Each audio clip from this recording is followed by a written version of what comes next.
Genesis 26. Once during Abraham's lifetime, the fields had not produced enough grain, and now the same thing happened. So Isaac went to King Abimelech of the Philistines in the land of Gerar, because the Lord had appeared to Isaac and said, Isaac, stay away from Egypt. I will show you where I want you to go. You will live there as a foreigner, but I will be with you and bless you. I will keep my promise to your father Abraham by giving this land to you and your descendants. I will give you as many descendants as there are stars in the sky, and I will give your descendants all of this land. They will be a blessing to every nation on earth, because Abraham did everything I told him to do. Isaac moved to Gerar with his beautiful wife Rebekah. He was afraid that someone might kill him to get her, so he told everyone that Rebekah was his sister. After Isaac had been there a long time, King Abimelech looked out a window and saw Isaac hugging and kissing Rebekah.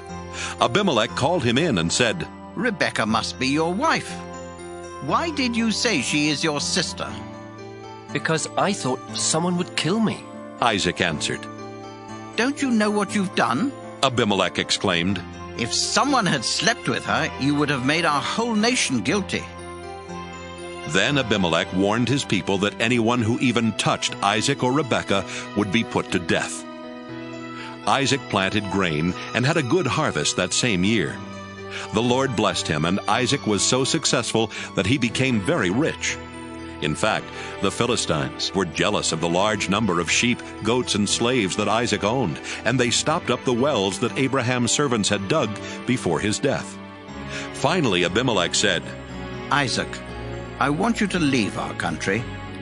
You have become too powerful to stay here.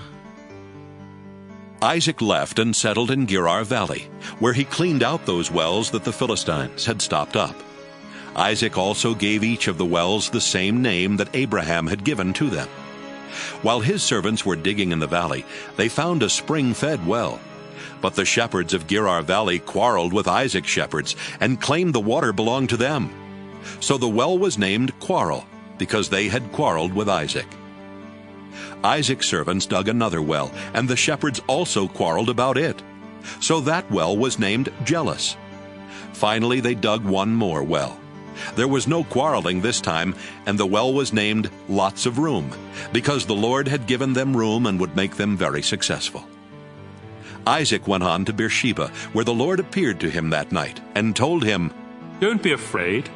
I am the God who was worshipped by your father Abraham, my servant. I will be with you and bless you, and because of Abraham, I will give you many descendants. Isaac built an altar there and worshipped the Lord. Then he set up camp, and his servants started digging a well.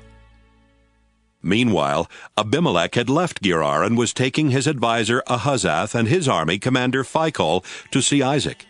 When they arrived, Isaac asked, Why are you here? Didn't you send me away because you hated me? They answered, We now know for certain that the Lord is with you, and we have decided there needs to be a peace treaty between you and us.